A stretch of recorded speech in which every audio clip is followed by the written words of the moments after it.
அஞ்சல் பிரச்சனையிலே விடுதலை சிறுத்தைகள் வன்னியர் சமூகத்திற்கு எதிராக நடக்கவில்லை. முதல் முறை கைது எடுத்த போது பொறுத்துக் கொண்டார்கள், சமாதானத்துக்கு ஏற்றுக்கொண்டார்கள். இரண்டாவது கம்பத்தை வெட்டி தூக்கி எறிந்த போதும் பொறுத்துக் கொண்டார்கள், போராட்டம் நடத்தவில்லை. காவல்துறையின் புகார் கொடுத்தார்கள், நடவடிக்கை இல்லை. பூர்வநிலையில் நடந்த தாக்குதல் கட்சிக்கு தொடர்புடைய பிரச்சனை அல்ல, அது இரண்டு குழுக்களுக்கு இடையிலே நடந்த பிரச்சனை. ஆனால் அதை விடுதலை சிறுத்தைகளுக்கு எதிராக பாமக திசை திருப்ப பார்க்கிறது. வன்னிய சமூகத்திற்கு நான் வேண்டுகோள் விடுகிறேன், அது உண்மை இல்லை, அதை நம்ப வேண்டாம். வன்னிய சமூகத்திற்கும் ஆதிதிராவிட சமூகத்திற்கும் இடையே இருக்கிற நல்லிணக்கம் மேலோங்க வேண்டும் என்று நாங்கள் விரும்புகிறோம்.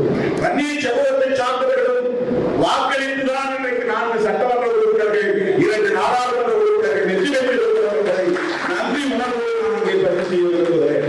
திமுகவை சார்ந்த, கம்யூனிஸ்ட் கட்சிகளை சார்ந்த, காங்கிரஸ் கட்சியை சார்ந்த, மதிமுக உள்ளிட்ட தமிழக வாழ்வுரிமை கட்சியை சார்ந்த வன்னிய சமூகத்தினரும் சேர்ந்து வாக்களித்ததன் அடிப்படையில் தான் திருமாவளவன் 3வது முறையாக வெற்றி பெறுகிறார். 4 சட்டமன்ற உறுப்பினர்களை பெற்றிருக்கிறோம். ஆகவே நாங்கள் அந்த குறிப்பிட்ட வன்னியர் சமூகத்திற்கு எதிரானவர்கள் இல்லை,